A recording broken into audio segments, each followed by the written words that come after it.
How you feel personally, and then speak on it. I mean, okay, personally, I don't want to put it down. How's everybody doing? Welcome.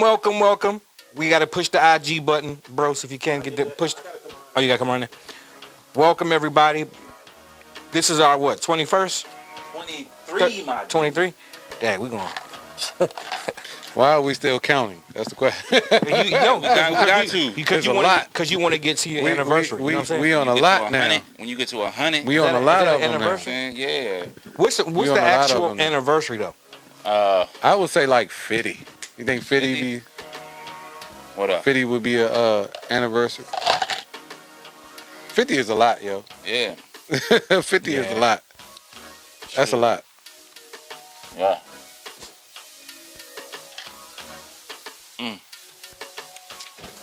What's up? Oh. Ladies and gentlemen, welcome to the Real Podcast Head. What up? Bang, bang, bang, bang, baby. Yes, sir. What's up? D-Glenn in the building, baby. Oh, yeah. This is Jody, your one and only. We live. Oh, yeah. Yeah. What's up, IG, YouTube, Yes, TikTok, the whole kit and caboodle. It's been a little bit, in the building. Well, we had Christmas, you know what I'm saying? Yeah. It's been a lot going on. See how we in our Christmas attire. We had to, you know. Yeah. I don't know about y'all, but I look pregnant in mine. I gotta get this. Together. Suck it in, Larry. Suck it in. Look, I got gas. Suck it in, Larry. What's going on, everybody? If you coming through here on IG, TikTok, YouTube, thank you guys for tuning in right now. You're rocking with your boy on my, what is this, my right? Yeah. Gross. You know what it is. In the middle right here, you got Solo Swang. Pause on that. This is your boy Jody, one and only. And this is B. Glenn, the infamous. Welcome back for Thriller Thursday. Oh, yeah. Thriller Thursday. Happy holidays. We came back from Christmas. As you can see, we got our Christmas outfit on thanks to... You know what I'm saying? Rooted in the Moor. Yeah. Mm-hmm. Appreciate you, miss. Got us up here looking fresh and fly. You know what I'm saying? Yes, fresh and clean. What we do, babies, what we do. Hey, B did that joke one time, but you corrected it though. Did somebody say something to you? What? With that, like when you said the rooted in the more joint one time, you was like rooted in armor. I did. But then, like I noticed, like after that, you said more. So I was like, somebody say something. Yeah. My wife said something to me. So I messed up. My bad. Nah, that sounds good. That shit was funny though. Yeah. So, first let's what did you guys do for Christmas? Our family, man. We kicked it at the crib. My wife's father came down from Connecticut, and you know what I'm saying, she cooked, did her thing with the joint. Yeah, she cooked mac and cheese, smothered chicken. Oh, that sounds good. Pot roast over rice with what else she had cooked, man? Oh, she cooked that infamous honey butter cornbread, you know what I'm saying? She went in. Yeah, I was eating good in the neighborhood. She went in. 2 pies, 2 cheesecake joints, cherry cheesecake joints, you know? Dang. Yeah, man. Good. We still finishing them joints off. That's what's up. Yeah, but it was good, man. Kids got what they got a lot, man. I can't read. Kids got a whole bunch of toys. And my son, he got a tablet, got a cell phone. You know what I'm saying? But it was good, man. It was a good time with family and playing games and stuff. Oh, y'all had anybody? Y'all got a VR headset? Nah. Anybody got a VR headset? Yeah, it was like that. Huh? It was like that. That joint like that. Yeah, that joint like that. You know. So I have to say this. I gotta give mad love and respect to my brother all the way to the left, beagling me, him and his sons and my sons. We went to Redskins. Well, not Redskins. Sorry, The Commanders. the Commanders. Yeah. The Commanders Yeah, the Commanders. football game. Mhm. That was actually my first time ever going to an actual Oh, NFL game. football game. Yeah, actually NFL game, and it was rather interesting and crazy. Yeah, Somebody got tackled. You remember that beat? cold. Yo, he was running across and he got straight tackled. Yeah, you remember that? Derek remember that got tackled. I Oh, thought this that wasn't was, a player. This wasn't a no, player. this was a fan. A fan running across, and everybody was like, "Oh!" Everybody stood up and saw him get tackled. And then what was crazy is that they started applauding because he got tackled. Oh, Yeah. so he ran on the field. Yeah. Yo, what security got him? Yeah, Yeah. you would think they would get. You would think that they would boo him, right? Like because they tackled him. Uh-huh. They applauded Oh, yeah. because the dude did an actual football NFL tackle. He was like, "Ugh!" He dived in for him. Hey, he I was was like, like, "This is my chance. I'm about to get my contract right now." That joke was funny. I thought that just happened on TV. Well, I guess it is TV.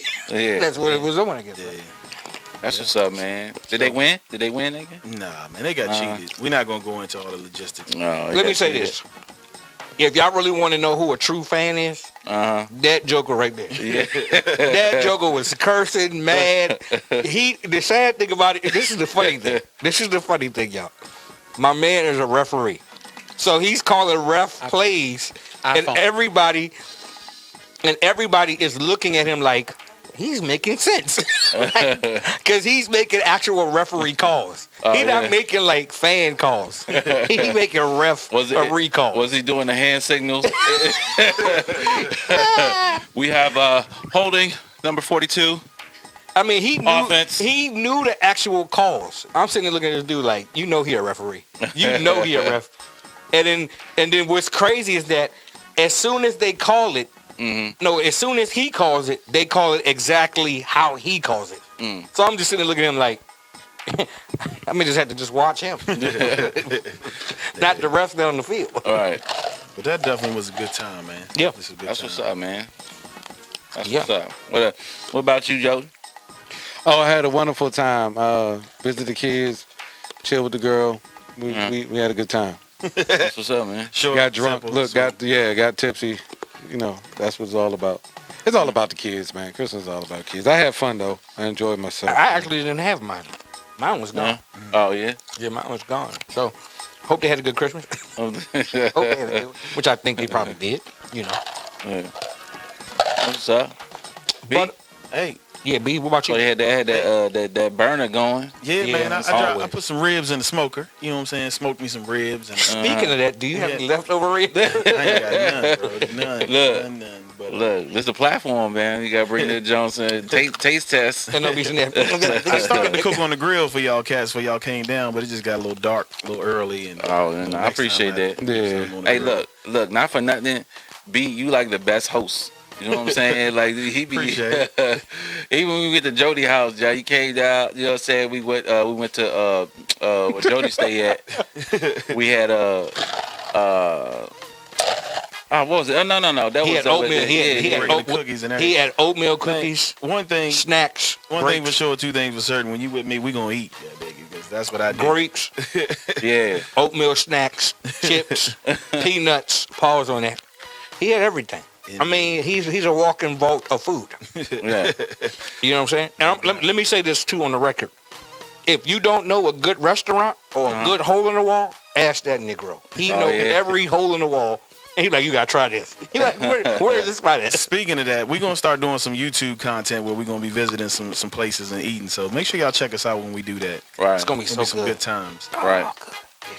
But Yeah. well, let's jump into it, man. I mean, because it's 8:23, 23rd show, getting ready to go into 2023. So, bros, strike up the band. Let's get the first hot topic. Also, this is what I want to say before we get into that too. We do understand that we have guests that want to come up, so do not go nowhere. We are going to add you up, so please know that we're going to add you up.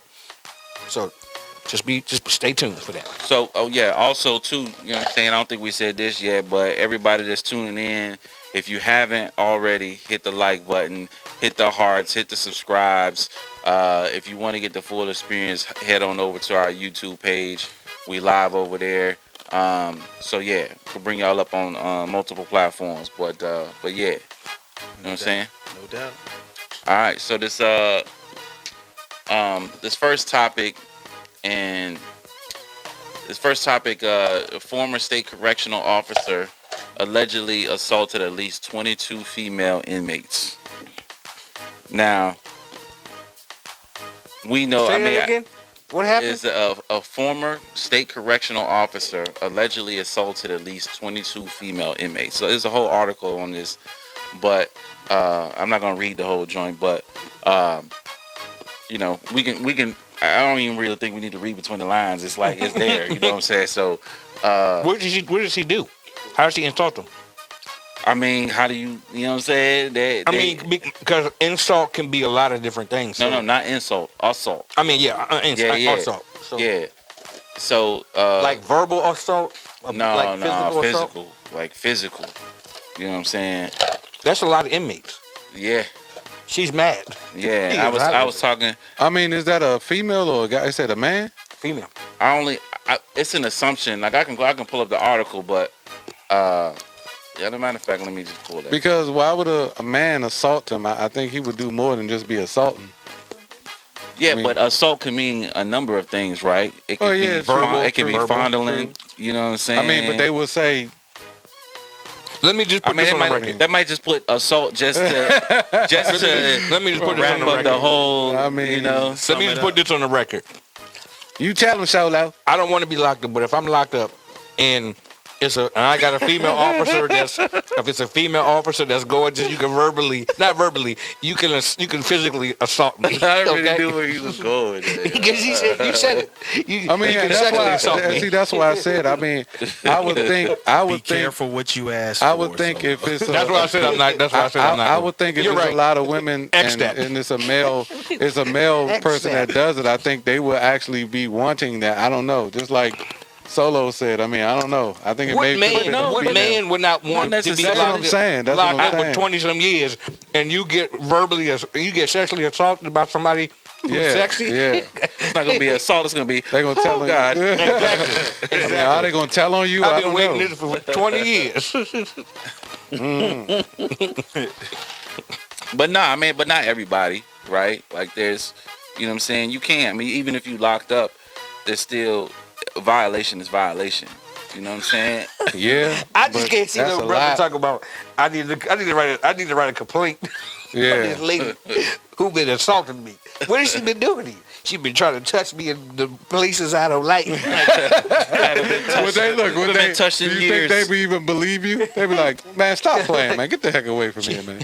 Actually, the other inmates might get mad at you. Like, exactly. Did you just tell? You messed up the whole thing for everybody else. Now they covering their cells every time they walk in here, man. I feel dirty. Don't get the soap and the sock. Yeah, man. The sock Are you and the snitching? The lock. I feel violated. But no, it's a real thing though, right? I mean, obviously somebody said something. I think it has something to do with it sounds like a racial thing, man. I ain't gonna lie to you. You think so? Why do you think 20-some people? 20 people? You doing it? It's got to be racial. That's got to be a racial thing. A racial thing? But I don't know.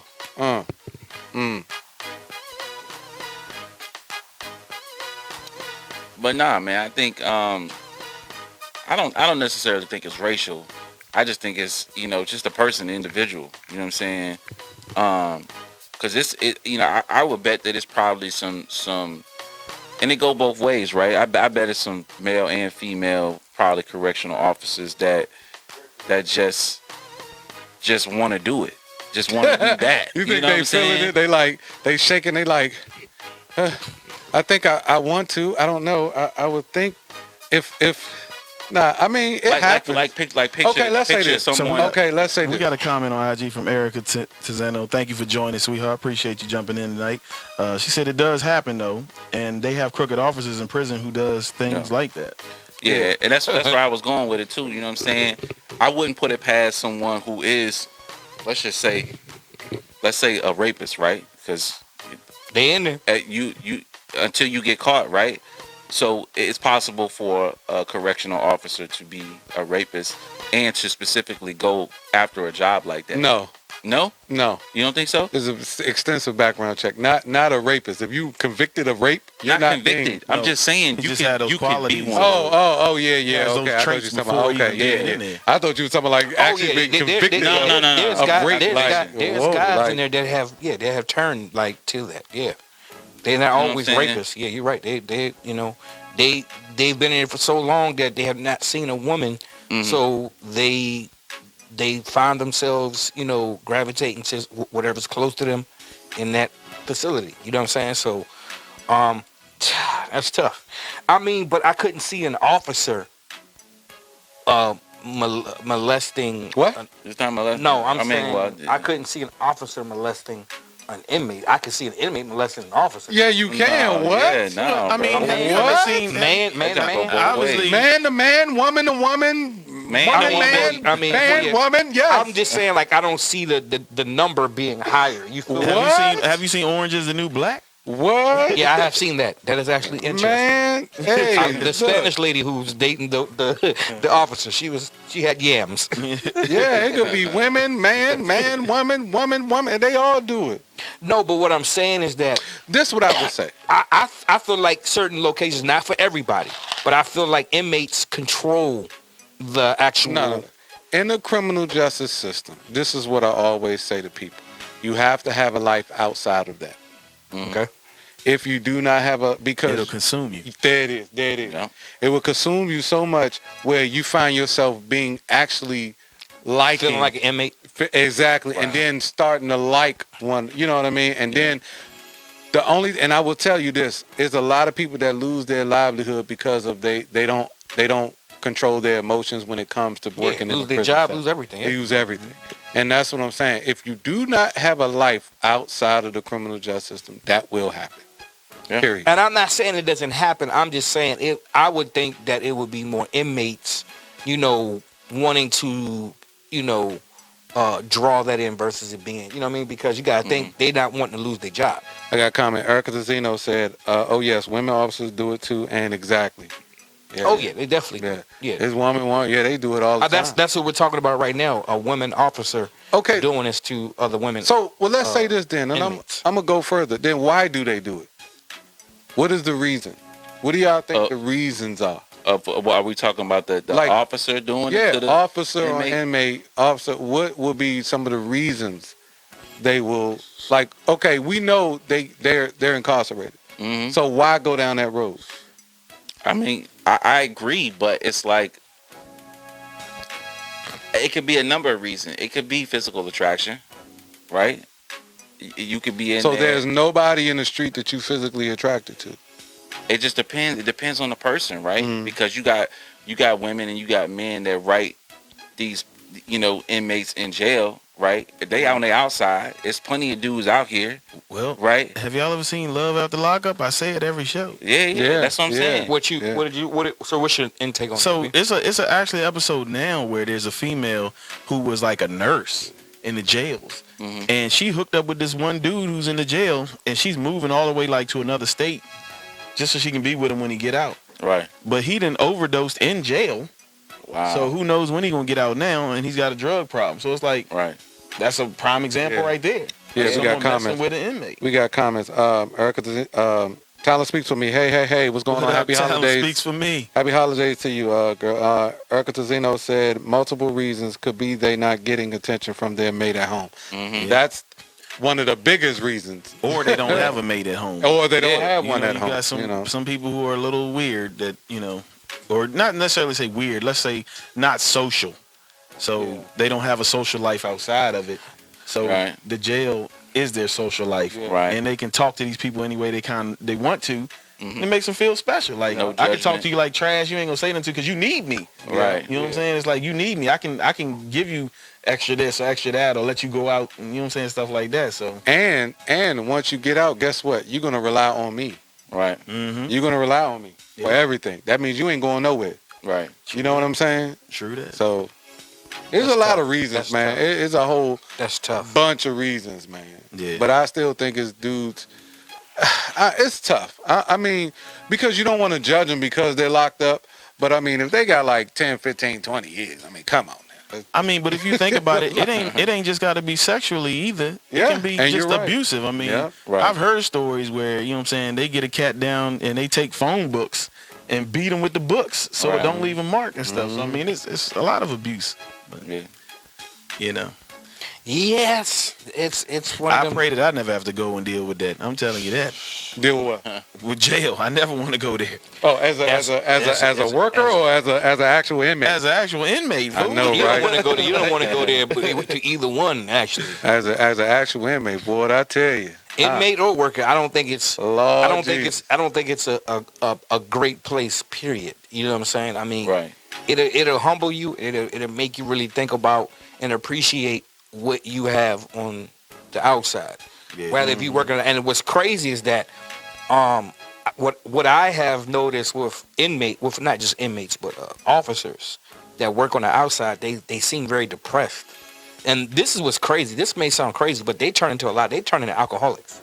You mean the officers? Yes, because of the stress stuff that they see. Yeah, and a lot of them hide too because they're not out in the public because they, a lot of people that may be locked up can see them. So if you're that officer where you're not welcome or liked and you're out in the public, they're gonna be like, oh, that's the dude right there that did this to me, A, B, and C. So well, I think that goes back to you have to have a life outside of the job. Of course we're gonna say that's with any job, but working 12 hours, working long hours at a prison, you have to have a life outside of that, and that's where your partner come into play as well. Who your partner is coming to play as well, right? Because you already in a negative environment, and then to come home and not have peace, you got to come home to that joy and that happiness. Right. Yeah. We got one comment. Erzino said, "I heard it's the worst place to be."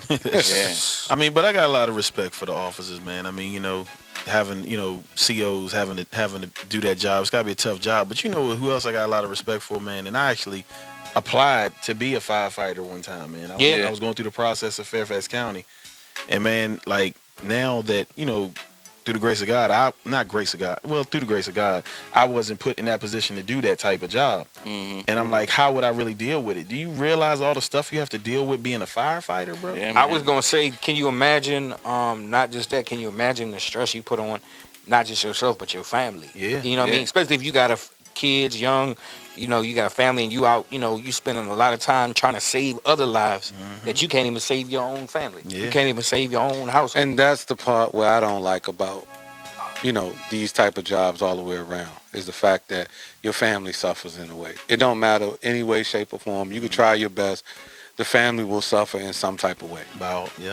And the other thing I wanted to say about the prisons and stuff like that is, the one thing I like, to comment on what you said, B, I am pro the good officers, the good correctional, and you know what I'm saying, because they ain't all good, but also like I like when they do those programs where they take kids at that particular age group, like 10 to 14, scared straight, and they take them in and they let them see what it's like, the inside of the prison, because you know what I'm saying, like I went through, it wasn't a scared straight, like I wasn't no bad, it was just like something that it was through my church, right? And we went to the jail and they just took us through the jail to go see what it was like down in Fairfax County.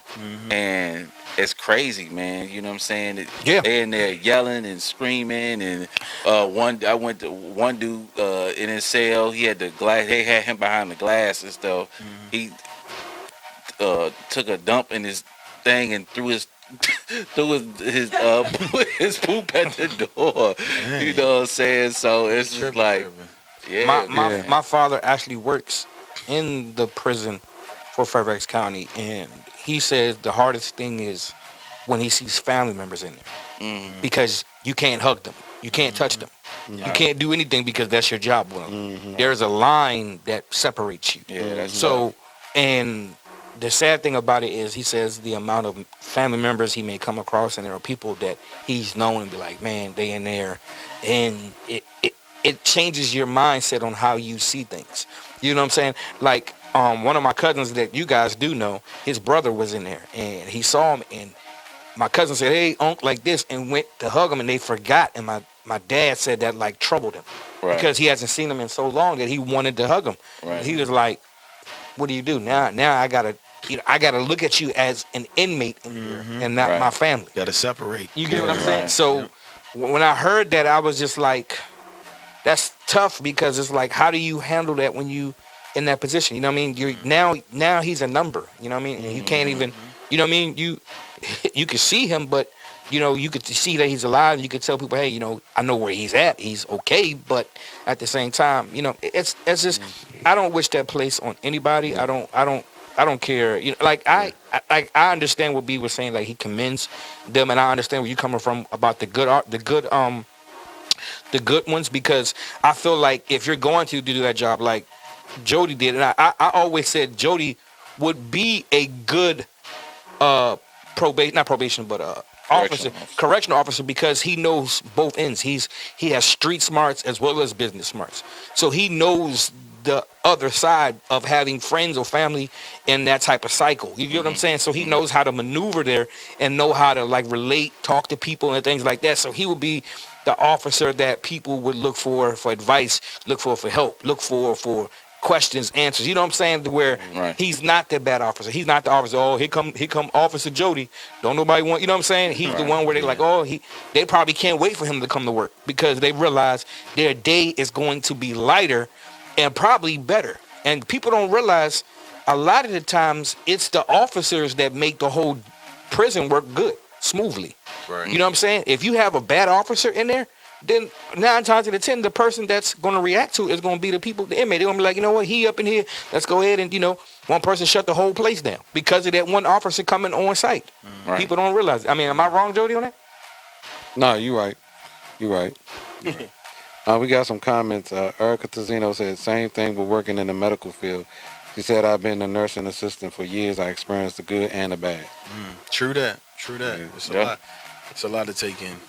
Yeah. Being a nurse, and thank you for your services. Exactly, because Lord knows nurses was definitely needed going through this COVID crap, and continue to be needed.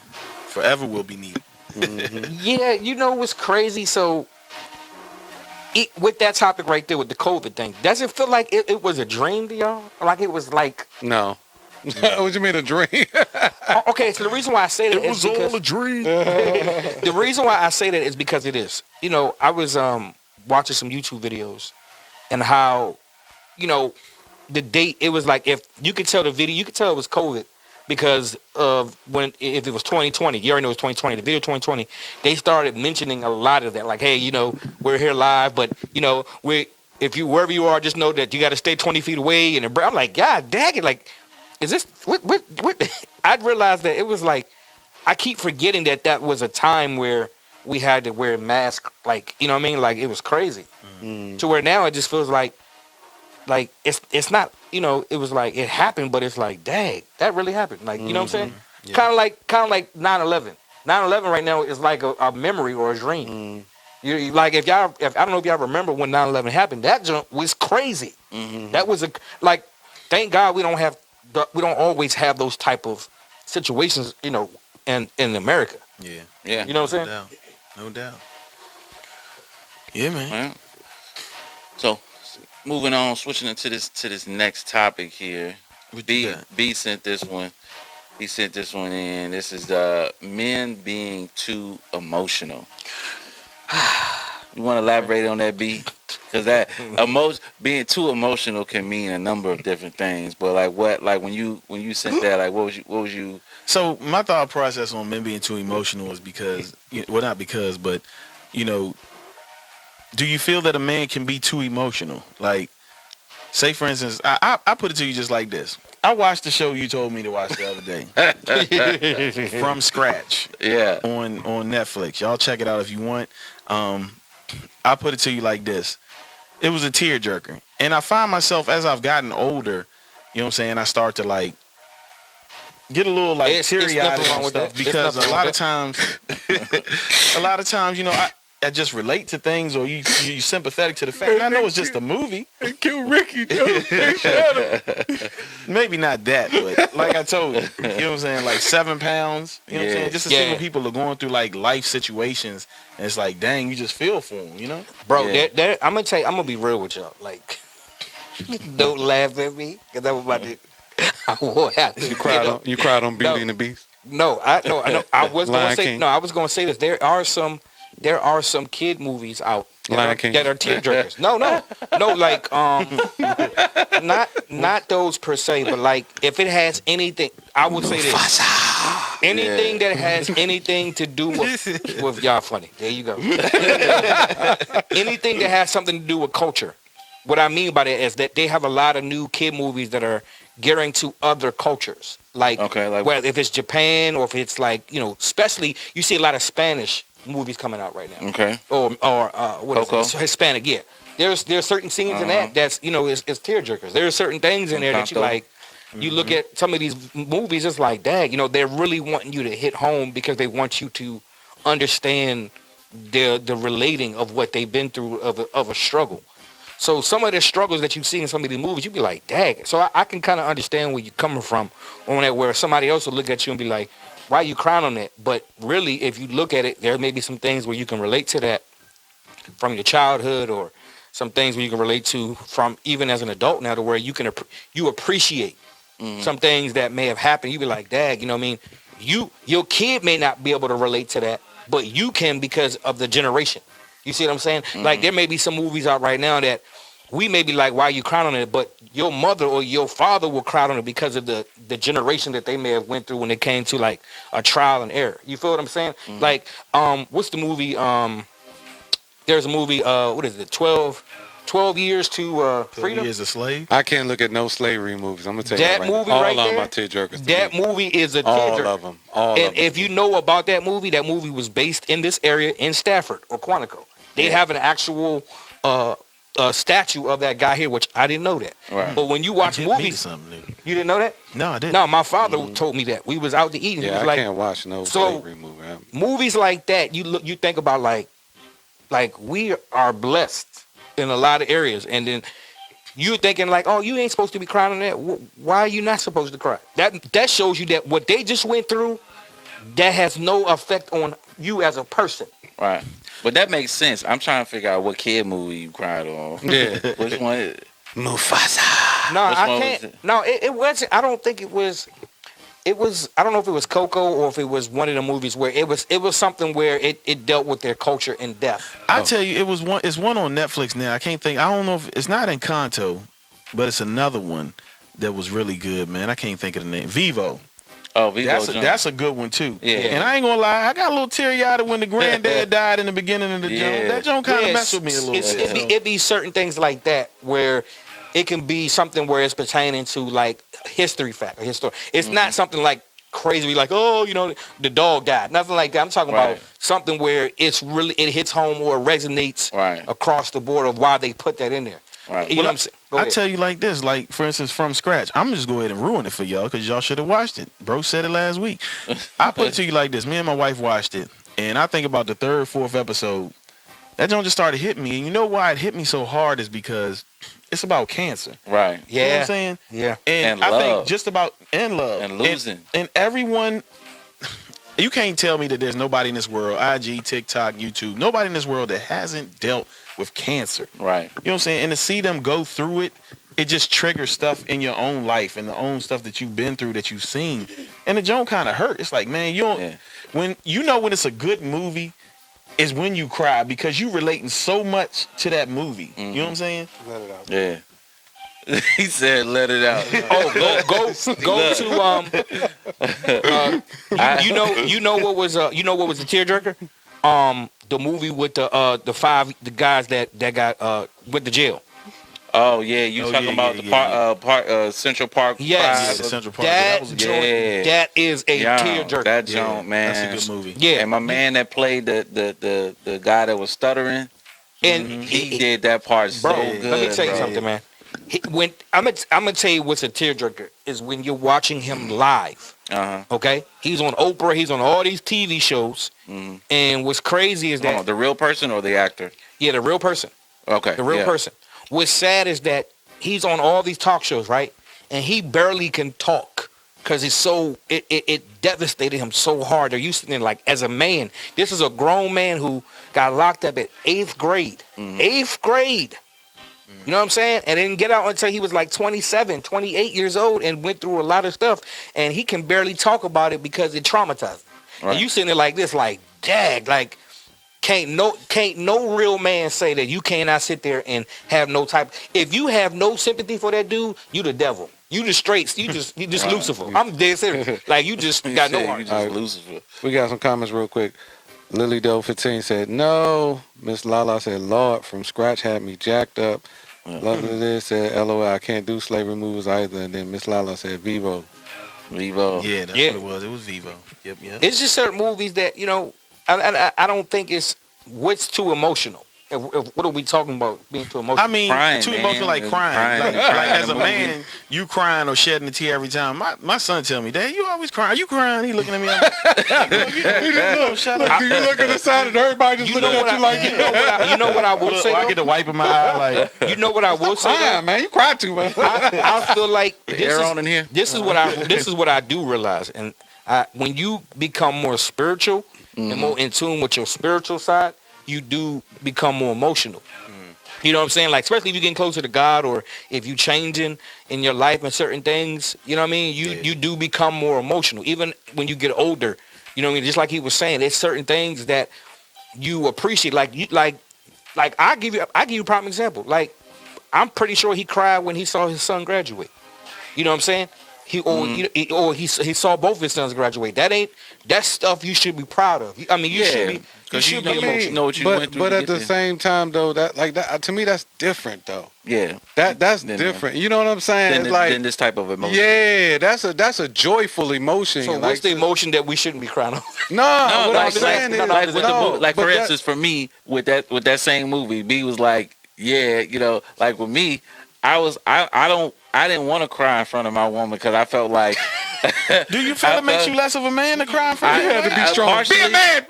look, hey, that's all. I was like, look, my chest started getting tight. I was like, let me grab this drink real quick. Ain't nothing wrong with me. Or snap a gun. Use the bathroom real quick. I gotta leave the room. I don't feel like it make you less than nothing. I've been in some situations where it would have grown men and grown women crying. Yeah. You know what I mean? The situations I've been in my regular life. So at the end of the day, if you're crying, it depends on what you're crying about. You see what I'm saying? Like that may have resonated with him because of somebody that's real close to him that passed away. You see what I'm saying? Or his mother, or you know what I mean? It has to be somewhere it triggers that. I think if you keep, I think the issue will come if you keep crying at the drop of every dime. Yeah. Then we got a problem. Come on, like Lord Jesus, did Rufus get hit by a car? Nah, but you got to be able to show your vulnerability to your mate, though, man. You should never be afraid to do that. Never. Yeah, man. So you know what I'm saying? I cry in front of my lady. I ain't gonna lie. I mean, I don't cry like that, like no punk. You just go with it. I cry like that. Like Actually, Jones though, said. Did you just yell at me? I can't be mad at him because I feel like I'm the same way. Like I feel like, you know what I mean? Like I'm quick to be angry and to go at somebody, but I'm quick to, like, you know what I'm saying, cry at something that is very sentimental, powerful. Right. Yeah, you feel what I'm saying? It can, but it has to like The message have to be hit home. The message right. have to be, you know what I'm saying? It has to be relatable. Like, Right. you can't just cry for any old reason, man. Come on, Right. Like, I don't understand how you people, get what I'm saying? my Like, thing that's is this. My thing is I don't understand how men can go, especially black men. What bothers me is we can go to a family member's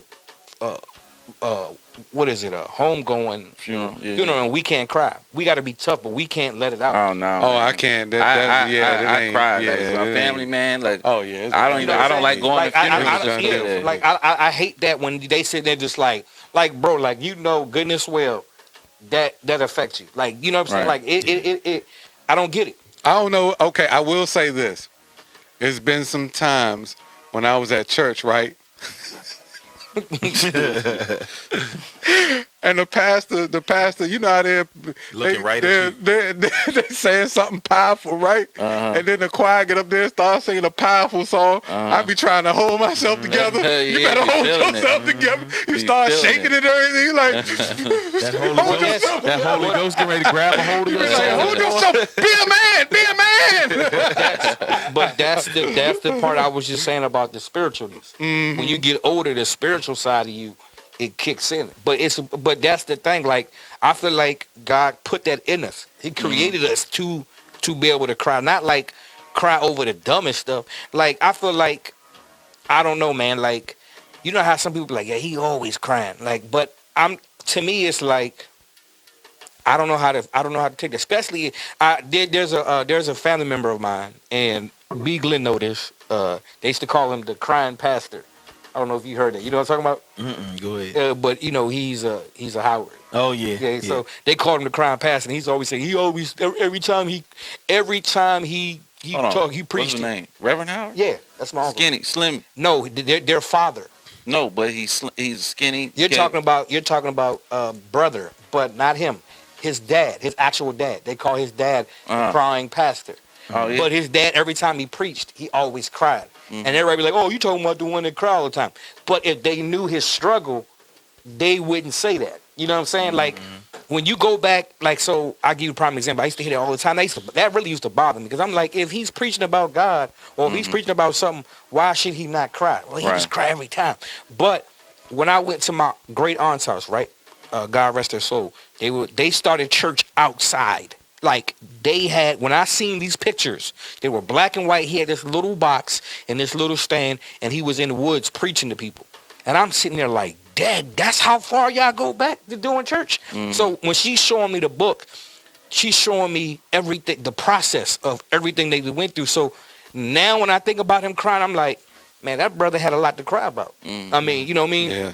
His family don't And want that for time, nothing. too, right? They want for nothing right now. That family owns property, businesses, and everything. So when he's probably thanking God for everything. So now I look back and be like, yo, he has every right to cry. And if you ain't crying, then something is wrong with you. That's just me. Yeah. Well, I'm gonna go to that. Let me read the comment. Miss Lala said, "A man crying on a movie could simply be in touch with his emotions. Not a biggie for me."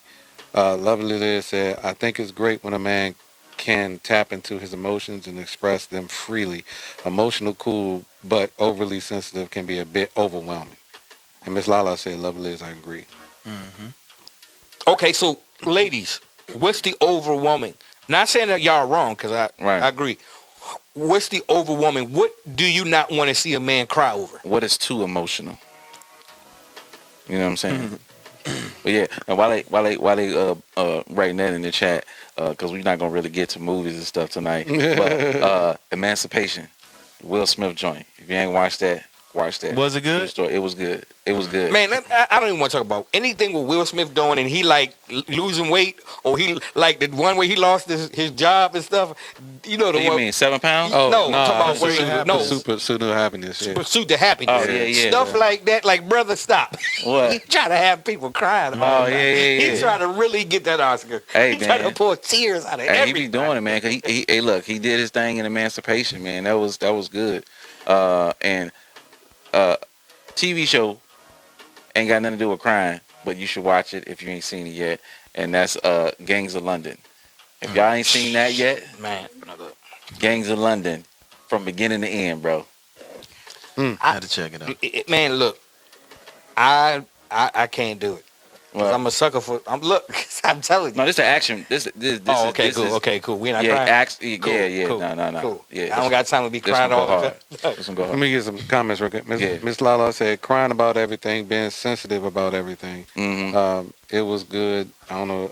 20J20 said it was good. I don't know what he's talking about. But Miss Lala said, Let me cry sometimes, please. I feel like this is what I feel like. I feel like complaining, a man complaining all the time is a problem more than him crying. That's just me.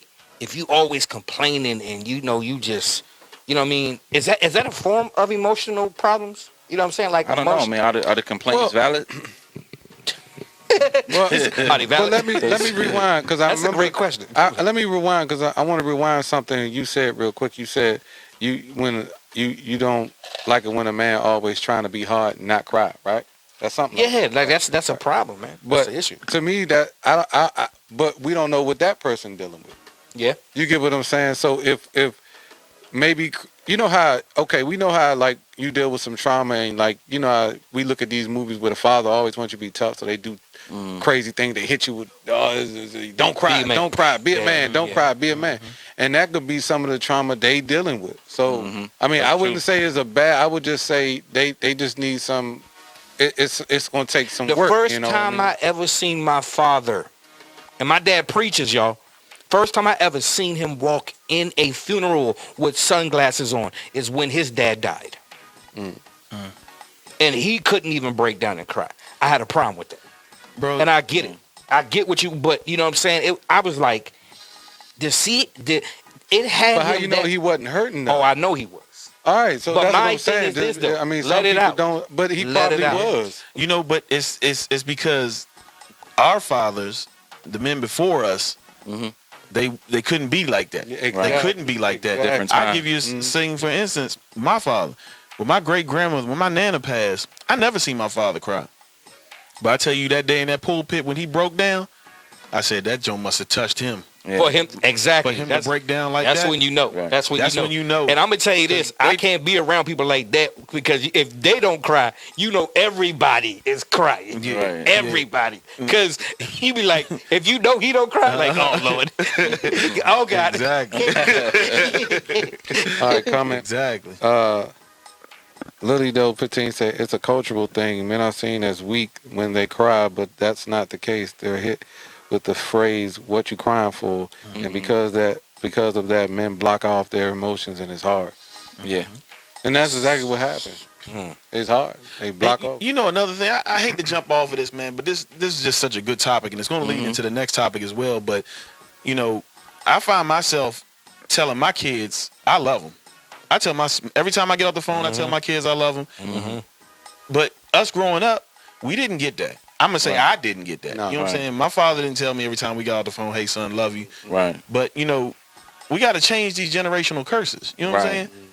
We got to change. I will say, quick comment real quick. 20J20 said he probably cried, just not in front of you. Right. The era he grew up in had a lot to do with it. And he's right. This is piggyback on what he I mean, I said. get that. No doubt. I was going to say what Brian, what B. Glenn was saying right there. I mean, I feel like the generation that's before us, and I totally 150%, 1,000 agree with you. I feel like we have made excuses on what we think love should be, right? Especially family, because you know what I'm saying, like some people look at love, well, he took care of the house, he did this, he loved you. Okay, nobody goes to school and say, my dad loved me because he paid the bills, he paid rent. My dad loved me because he put food on the table. Nobody says that. You know what I'm saying? They want you to be programmed thinking, well, he loved you because he's showing an action. When in reality, it's cool to show an action. Don't get it twisted. But men and women do need to hear that word. It does need to be said. Yeah. You know what I'm saying? A verbal word needs to be said. Affirmation needs to be said. And I think what happens is that our generation, this is what's crazy. And I'm going to tell you why I feel like our generation is jacked up. Our generation is jacked up, especially for our kids. I'm going to tell you why. It's because we don't have some of us have a balance and some of us don't. Some of us don't want to discipline our kids because we've been disciplined too hard. Some of us want to show too much love to our kids because we never had love. You see what I'm saying? So it's like we got to have a balance with that. You got to be able to discipline your kids and show love and say I love you and have the whole balance to where your kids can grow up understanding the whole. Go ahead, what you going to say? But see, no, I'm not to cut you off. But see, that you're right. But see, the hard part about that is easier said than done because you still got the daily life because some people still are dealing with their own traumas from their childhood. Exactly. Right. And that's a good segue home to that next topic, how childhood trauma may be showing Is that what we about to go into? in your That's relationship. crazy. That's crazy. Yeah. Yeah. Oh, say it again. How childhood trauma may be showing up in your relationship. Oh wow. And that goes for your kids, but I think in this instance, I think I had an article on that one, but I don't have the article right now. So Exactly. Yeah, But we roll with it. But at the same time, it goes back to what you know. Like, you know how you as a parent used to get beat, so then you beat your kids, but you didn't like getting beat as a kid, but you still. I was going to say the opposite because that's what you knew. I was going to say the opposite. I was going to say that there is a lot of kids not getting beat because they got beat. So there's a lot of parents that don't want to do that. That's why they got the timeout or sit in the corner. No, that's because they got the law. They had the justice system in place. That ain't had nothing to do with. They like people be like, oh, I'm gonna get arrested if I hit that kid. Nah.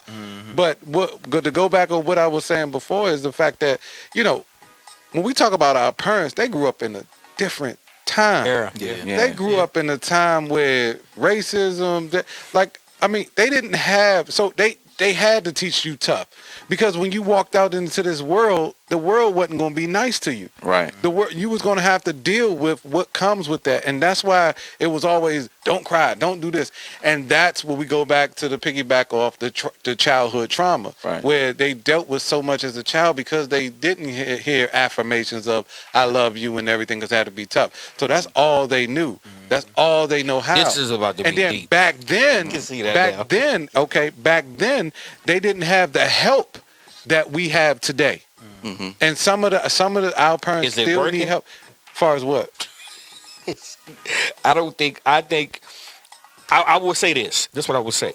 I feel like the generation is weaker, but we have help. I feel like the generation back then was stronger and was able to take on certain type of things to where now we can't even say certain things to each other because we get defensive automatically. Oh no, I think it's terrible now because there is no balance. That's what I'm saying. That's why I said you're right when you said balance, but there is no balance. Because guess what? Because everybody's spectrum is different. Yeah. So there will not be, because if you say this, you got 50 people. If you say this to your child, you got 50 people over here say you shouldn't have said that. Then you got 50 people over here say, yeah, you should have said that. And then everybody, the middle going to be like, okay, I'm going to agree with both of y'all because it can't be like, it has to be a balance. That's just like if I put this cup here and Jody hit me, go boom, Larry, get that. I'll be like, all right, but if he did that to my son, he just hit me with the arm. He didn't even touch you. There's no balance. There's no balance. It's just so. Let me tell you, and this is our truth. I'm just telling you what like it is. It goes back to when we was talking about the bullying thing. I'm glad you brought that, because I was just thinking about the same thing. It's back to we saw the bullying thing. I'm not gonna tell my child, wait for him to hit you first, and then ain't no way. Come on, man. This world is not. Y'all know how I get. I'm a little this society is not nice. Right. Somebody needs to say it. Society is not nice. They don't care what you're going through. I want to know where did that come from. They don't care what you're going through. Everybody want to say, oh, we care. We this. No, you don't. You only care about what's in your household and your bubble. You really don't care. Right. You really don't care about what's going on elsewhere. I think the sad thing of go ahead. I was gonna say I think the problem is with that, and I don't know who started that. You don't hit them, let them hit you first, because this is the sad thing. It can go two ways with that story, right? They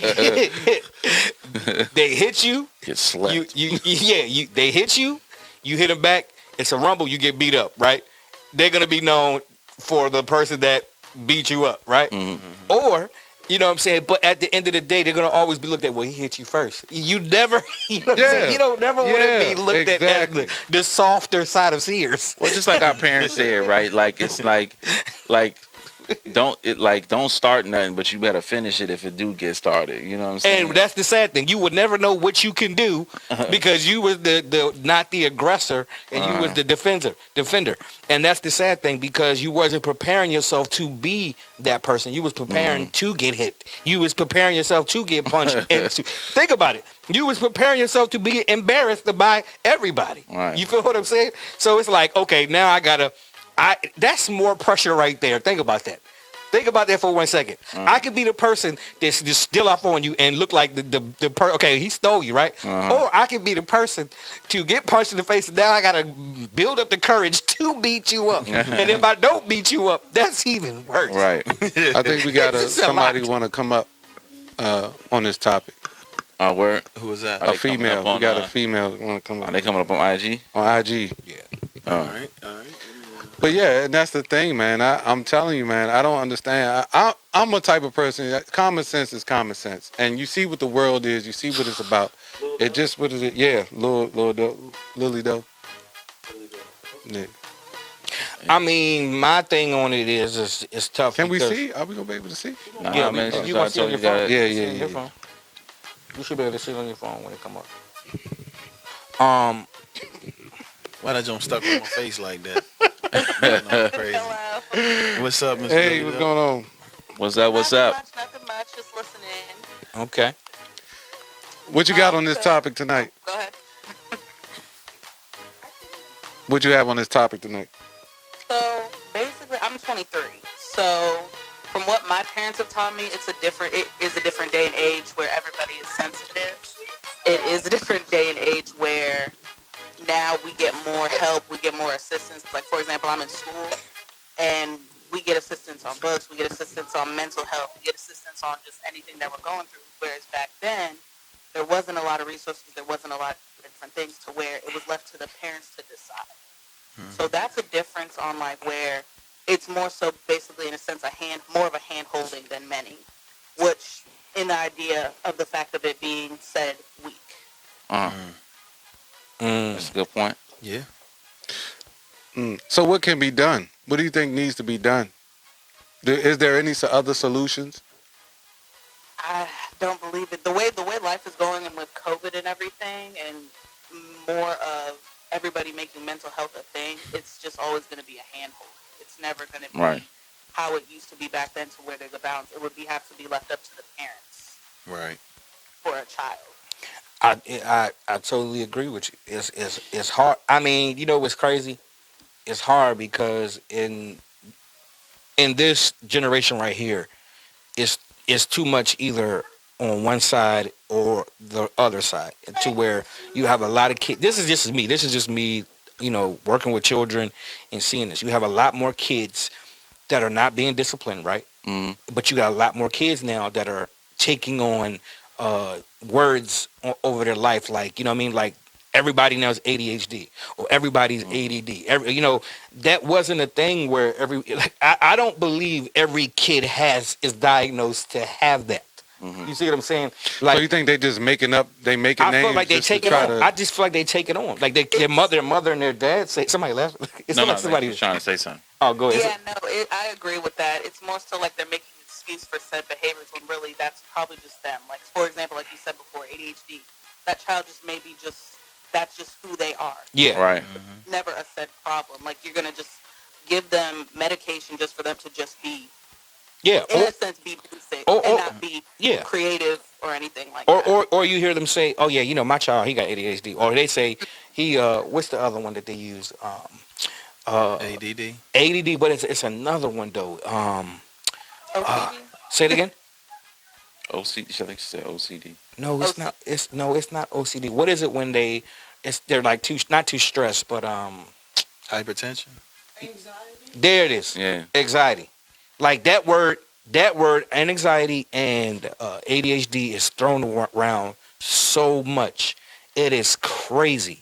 And it's like we're quick to put words on ourselves versus just correcting Yeah, and labels situations. and stuff. Yeah, labels just versus correcting. And I think that's where we have dropped the ball with the balance. I think another Well, area. it comes in a sense of everybody wants to feel like they belong somewhere.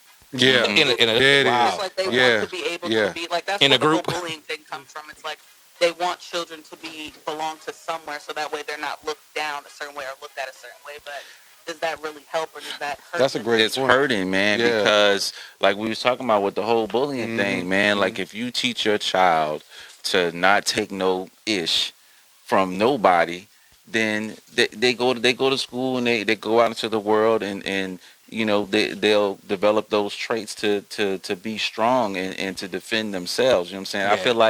I feel like that's where us as a society, and then even going into the schools, is like you put the blame on the person, you know, in that particular situation, right? I'm not talking about someone who's just going around punching people in the face just because they can or they want to be a bully. Mm-hmm. But in a situation where you have someone that's in class with another student and they're continuously just going at this one particular person because they want to be a bully, and they're not putting their hands on them, but they keep saying stuff, and then that's when you get the situations where someone goes and they want to, pew pew, Exactly. or a fight breaks out, right? And because I don't want to say certain things on YouTube. I know what you're saying, but we know where you're coming from. But you on the right track. You on the right track with that. You on the right track. There's no communication or repercussion for the kid that started the situation. Yep. Like where's the teacher telling that kid to shut up? Like, oh, he punched you in the face because you wouldn't shut up. Like, you know. Oh, but you know what though? But it's the thing that gets me is that both children get in trouble for, and I think this is the reason why you got the families that want them to be the aggressor, because they feel like, hey, you're gonna get in trouble anyway. So you might as well just go ahead and do what you got to do, right? And the sad thing about it is versus just getting on the kid that actually started it, you want to put both of them in timeout or both of them in punishment, which I don't believe is fair. And another thing that I can't stand, I know I'm gonna probably step on some toes. I hate when parents say, "I think my kid's on the spectrum." Like stop that. You think your kids are what? On a spectrum, like they're something's wrong, like they have a disability or things like that. If you're talking to your child, hey Juju, do you want some juju? No. Do you want some juice? Talk to your child. He doesn't have. You're absolutely right. He doesn't have a problem. Yeah. Your child doesn't have a problem. Yeah. The problem is it's like, oh, that's cute. That's it. No, it's not. Exactly. Stop. Like, don't let it. I'm serious. I think he's on the spectrum because he doesn't know how to say juice. No, well, you're saying juju. Yeah, to you're not. Do you want some juju? Yeah. Do you want some juju? So he's going to school saying, I want some juju. No, you got to be real. I just got mad. You want some juju? Yeah. So I think this is the problem. When you're not doing what you're supposed to do, you immediately want to label your child. Right. So at the end of the day, I feel like it's our generation that's jacked up because of what we went through. Right. I feel like the generation before us were stronger. They took a lot. Even the generation before them. Like, let's just be real. Let's just put it like this. How many of us or our kids can really deal with 1920s, heck, 1960s? 1800s, 1700s. Will we be able to live in that time frame and be able to deal with? But I wouldn't go that route because they wasn't brought up like. No. Listen, what I'm saying. If they was put in that position, I'm saying if you were to take, if you was to take one of our kids right now, oh, of course they can't survive. That's what I'm saying. I mean, but what I'm saying is, we had okay. I'll give you a prime example. And the reason why I'm saying is because I feel like they're stronger. Yeah, let me read this comment real quick. Lovely Liz said, our generation dropped the ball here. We did not pass or instill the values and lessons we were taught. That's why they are so sensitive and always diagnosing our children with something. I could explain, but Lily, though, won't let me talk. She told me to be quiet. Okay. But what I'm saying is, it's like, okay, we didn't have social media. So things that we had developed by going out and talking to people and going out and meeting people and becoming friends and doing this and doing that. We did not have the way these kids got video games and stuff. But we had to actually go to each other's house and play video games, and we actually had to play outside. We actually had to socialize. So but by being though, these kids now can just be by themselves in their room and don't have to come out at all. Guess what? It has made them softer to deal with the stuff, to deal with the stresses and stuff that goes out when they leave that room. Right, because they're not dealing with those. Because they don't not exactly. Right. They're not dealing with it on a daily basis like we did. Right. You know what I'm saying? And that's why I was saying I feel like we dropped the ball. I feel like our generation is so much on a softer side than our family, our old generation. I feel like they swept a lot of stuff under the rug and they didn't deal with it.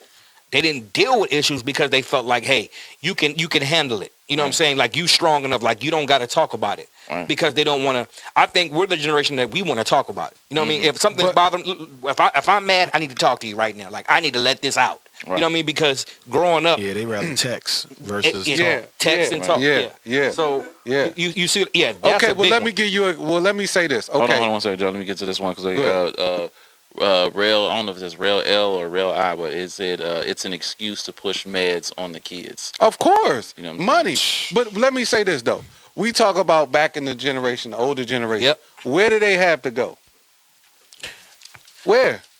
I don't When know they was going through anything they was going through, where did they have to go? I think they On were. their knees, talking to Jesus. Exactly. That's a very. So Talk who did, and that's what I'm saying.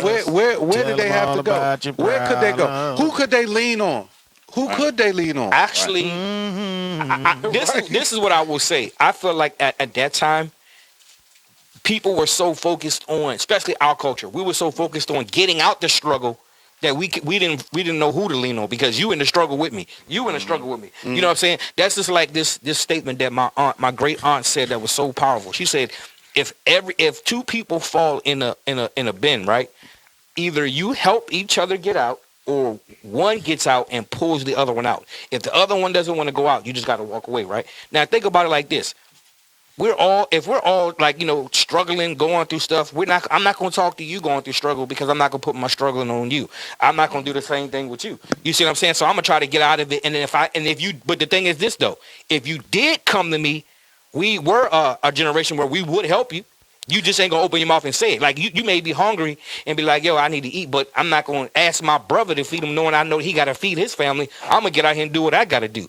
But that's not to say that you wouldn't help me. You see what I'm saying? Because we are a culture that will take care of our folks. That's funny, because that brings us to the next topic. What's that? It does. Interesting. One So- comment real quick. Topics. I don't know. Real why I quick. keep hitting these topics. Lovely said, I also noticed that as they transition into young adults, their survival skills are nowhere near what it should be. Oh my no. God. They're not. Look, how many kids can you say are driving at 15 or 16? A lot. Yeah, They're driving at 15, 16? Yeah, There's a lot that are not driving. I know a lot of kids. I know a lot of kids that are not driving at 15 or 16. What I mean legally. No, it's a lot. Yeah, you can get your permit at 15. Yeah, it's a lot. Some are not though, because of the fact of the matter is that the laws have changed. Number one. Number two, they're not out working to get a car. It's given to them. Just sitting inside. Oh yeah, that part. Now that part, yes. You see what I'm saying? Their car is given to them. Lyft and Uber. Stuff is Lyft or Uber. So there's like, you gotta think about it like this. When we were growing up, we was catching a bus. Can you tell me a kid that has catched a bus? Caught a bus. Or thank you. Look, caught a bus. I sound like a slave who catch the bus. I sound like a boss. Or caught a bus, walked to the store. Nope, they don't even want to walk to. They don't even want to walk to a 7-Eleven or a gas station to go pick up chips or anything. They ask their mom and dad for every little thing that they need. I mean, let's keep it real. Go ahead, bro. I was just saying, like, for me, like, it just depends, right? Like the corner store isn't as necessarily as close as it used to be, depending on where you at. You know what I'm saying? So then, like my son, for certain ages, right? Like my son 10, like. And because of the things that we've seen, and whether it be like in documentaries and stuff, and just like how we live in, how crazy, kids. Exactly, man. It's so been it's different. like, But are we sheltering them too much? Because even we knew back then, by a certain time, these lights, if the lights come on, you need to have your butt in the house, right? Yeah, you but what I'm saying is that like there's a lot of things that are being brought to light more that probably still happened during those times, but you didn't have things like social media and people doing these documentaries, like abduction. You know what I'm saying? Bro. Women getting abducted, children getting abducted and stuff like. Go ahead. But you got Wi-Fi. You got satellite. No. Listen, let me ask you something. Back then, somebody could get snatched, and it would take them literally a few weeks to a month to find them. Right? Yeah. His son could go outside right now. He got a tracker on his son's Yeah, but cell phone let's right be now. honest though. Let's be honest. He's The at people that snatching kids nowadays, they know that, right? Yeah. Yeah, So yeah. they're not gonna keep no cell phone, no indeed. smart That watch, joint's nothing. You know what I'm getting saying? thrown out You know the what I'm saying? window. So with all that technology, if your kid gets snatched up, what you gonna do? You know what I'm saying? But what I'm saying is that they were doing the same thing then that they're Yeah. doing now. The only difference is that We're we have. sheltering our kids. That's the thing, and Right. that's what I was saying. I feel like we're sheltering them, and we're not raising them into a place of independence. In a sense of what I mean by independence, of giving them chores, giving them things to do around the house, like we did. Oh, growing no. up. Like My son do that. I just shelter Yours him do. from like yours do. I he know ain't people. about to walk listen, to the corner I know store. people right now you that's know? your son's age that still their mom and dad still wash their balls. Oh yeah, I mean, I ain't doing that. No, That's kind of pedophile-ish. And you know what? And it's crazy because if you was to talk to them, they'd be like, well, but in our minds, yes, that does sound like that, right? But you got some people that are crippling their kids into young adults. Right. You see what I'm saying? No, yeah, that's something like that. That is crippling. I'm gonna be real with you. I feel like this generation, and I'm not trying to knock nobody, but I feel like this generation, we're gonna have more kids living at home than them actually being on their own. That's how I feel. I feel like you're gonna have more kids. But do you see the? I'm gonna be okay. I look at it differently. But go ahead. I'm listening. The reason why I say that is because, Being at home doing what? Because if I done seen so many times, I'm gonna tell you right. I done seen so many times with white folks. Their kids stay home. They save. They invest. They do everything they need to do to build up their financial status. and guess what though? But black folks, we kick our kids out. Hold on. As soon as they turn 18. And I was gonna say something on that. And I was gonna say this. You gonna put something on this light bill? Yeah, right. But this is what I was gonna say. Exactly. I was gonna say this though. There is pros and cons to that. Because I can honestly say, I got friends right now that's our age, right now, that was going through what he said, right? And they're either homeless or on drugs. And these are not black people now, okay? These were rich white kids that overdosed because they had everything handed to them. B. Glenn knows some of the people we're talking about because he went to school with him too. You see what I'm saying? To where you see me and him been working since we were 14, 15 years old. You see what I'm saying? And you can actually see the benefits of us working. You see what I'm saying? To where we're not strung out. Thank God we ain't go through those type of processes or things like that. But we didn't have that silver spoon handed us. We were blessed, but we didn't have that silver spoon. We had to work hard. We had to become a man early. And if you really think about it, would I change that? No, I wouldn't change that because where would I be right now? Does that make sense?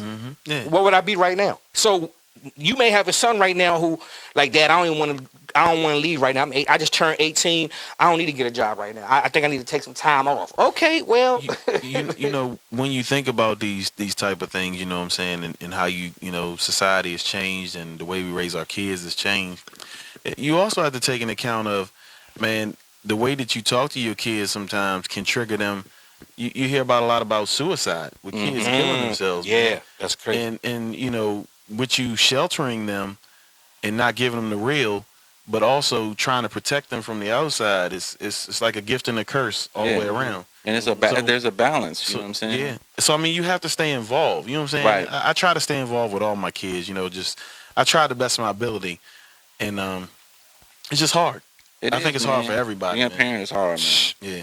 Especially if they're the chip off the old block, as they would say. Well, the apple don't far from the tree, right?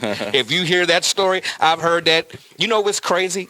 And I have to say this, thank God for having a father, right? Right. And by me being a dad now, I have went back to my actual father, and I had to tell him, yo, if there's anything I've ever said or done, and I've done this several, if there's anything I've ever done, said to you as a child, I am sorry. And he's laughing at me. He's like, oh, so now you're feeling what we would. I'm like, but I wasn't bad. He was like, no, you wasn't bad, but the apple doesn't far from the tree, does it? And I'm like, and he's eating it up. He's laughing because I don't think he would ever saw this, this happening. But for me, it's like, I'm like where B is. I'm realizing, like, I'm not gonna lie to you, raising a teenager, especially a male teenager, Testosterones want to be a man, want to show you that he's a man. It's not easy. It is not easy. Females, to me, are easier to raise because they're more. They know what they want. They've known it since they were like 12 years old, 11 years old. 9 times out of 10, that 11 or 12-year-old is going to be what she says she's going to be when she turns a certain age. Your son, I don't know. Look, women, women, I don't know. they just listen and follow instructions better than we do. Oh my God. Up. We're what's what I'm trying to say? Not disobedient, but we're just like, No, that's the perfect word. we want to do what we want to do. No, that's the perfect word. And the thing is this: when do you not become? When do you come to a place where you're not disobedient? I think, You know what I'm saying? Especially if you're living in your family's house. I think this is the road that we battle as parents, man, when it comes to these kids. Is the fact we want them to be great, right? We want them to be successful. The issue is, like, okay, I'm just gonna come from my little perspective of it. The issue is, like I always tell my kids, as long as you're doing what you're supposed to do, like growing, school, education, I don't care what you do. And that's just honest truth. Once you become an adult now. Don't you come on, I ain't talking about kids, I'm talking about as an adult. Right. I don't care what you do. Because the goal, as being a parent, my goal is for you to be able to take care of yourself independently. Yeah. Right. That's the goal. That is the goal. This is what I will say. Whether you get strung out on drugs, whether you go screw the whole world, whether you finish your school, you got school going, you could take care of yourself independently, you doing what you're supposed to do. Hey, at the end of the day, I did 100%. I did what I was supposed to do as a parent. Now that's your choice to do whatever everything else that you're deciding to do. But as a parent, I raised you to be independent. There you go. Now this is what I'm going to say on this note. Okay. I know this guy when he was young, and I know him now, right? So, and I also know that his oldest children are girls. Okay, let's make that clear. Now, imagine you having 3 of you at a certain age, okay, or like your brothers at a certain age, and they living with you, okay? They in your house, and you still got to be the man of your house while you raising up teens that want to tell you what to do or how to do because they have certain mannerisms, certain ways like you. And it's not the same because your princesses are different from your sons that are built like you, swole like you, strong like you. Man, I'm gonna tell you what you do. You yoke them up. No, you go. Hey, family meeting. You see that table right there? You take your gun and you spin it around and you say, whoever it stops on, I'm shooting first. That's exactly what's about to happen. And trust me, they go straighten up right. But you know what? And people don't realize, and I always tell B, you in a blessed place because, you know what I mean? There's people don't realize the generational cycles, generational curses, that stuff is real. You know what I'm saying? Your kid can fall prey into that cycle even if you didn't raise them that way. It just seems to find them, you know what I mean? Because it's a generational curse, that has to be broken. And a lot of the times we look at it and be like, Dad, my kid ain't going to be that. He's not going to be that. You don't know what your kid going to be until he gets to that certain age. I don't care how good of a parent you say yourself is going to be. And you could be the very best parent in the world, get the most prizes for being a parent. And then your child end up being the total opposite of what you say he wasn't going to be when he was little. I don't even talk to little Johnny like that. I dare you talk to him. Now Johnny be robbing everybody, stealing, shooting, acting a fool. Just acting a plumb fool. Oh, man. Yeah, man. It's not easy. I mean, I always say, ain't no blueprint to being a parent, man. You It is not. do the best you can. If your child go left, they was going to go left regardless. For me, I'm killing you.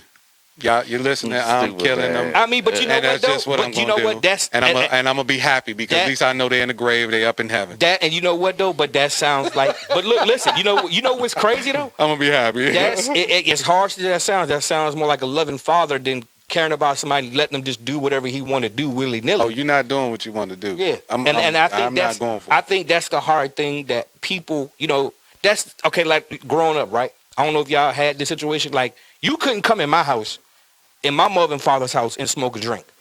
You're not doing that. Growing up, we have friends like, I let my kids smoke and drink right in the house with us because as long as they're not out there with the people, they here with us and they smoking and drinking with their kids, 15, 16 years old. and we come in looking like, "Yo, your mom's white people." Exactly. That's what it was. That's what it was. There's some black folks that do it. We can't just pinpoint and say it's White people. And Whiter than white people. well, you know what's crazy? This is the funny thing, because I can agree with both y'all. Because I don't know nobody. Well, I tell you, my parents told We me they'd rather me drink with them. My dad would let me drink, at the house. Oh, my dad gave me. I mean, Yeah, you know what I'm saying? I mean, that was a nasty. honestly, I would rather my kid drink too, not drink with me, but you know what I'm saying? If you're going to drink at home. Okay, You know so what what I'm saying? age? Oh, you got, that's what I'm what saying. age are you letting them You drink? talking about 15, 14 years old? No, I ain't talking about that. That's what he talking about. That's what I'm saying. That's what I'm We saying. had White people. Look, we had he was like, yeah, right. we had friends. He talking about like we had friends. Yeah, we he had talking friends. about 19. Yeah, he we talking have about, we have friends 14, 15, 16 Yeah, that's having what he talking parties about. in their house in Centerville in certain areas. They got swimming pools. They getting drunk. Parents getting drunk with them. You smoking. You looking like, dang, like where is the respect, The parenting. that values, morals. I mean, we could go down the line. that you Where's any of it? did not come in my parents' house not saying Mr. or Mrs. Brown. You had it was a certain way you had to carry yourself when you walked. And if you notice, when I came to your father and your mom, I always said it. Hey, how you doing, Mrs. So and so? That's Right. because it was a respect right there. Right. They don't even do that no more. Like, let me ask you this: how do y'all feel about that? Do y'all feel like kids should say Mr. and Mrs. anymore? I think so, man. Just like you're saying, it's a respect thing. Oh, yes, sir. No, sir. Do y'all feel like kids should say that? Yeah. Heck yeah. Them kids ain't doing that these days, man. Yeah. I mean, you work at the school, you see that firsthand. Them kids ain't giving y'all teachers the respect like that. Yeah. And I mean, you go to football and basketball games, that's all you hear. Like we talked about this on previous shows where these kids are just cussing right in front of you.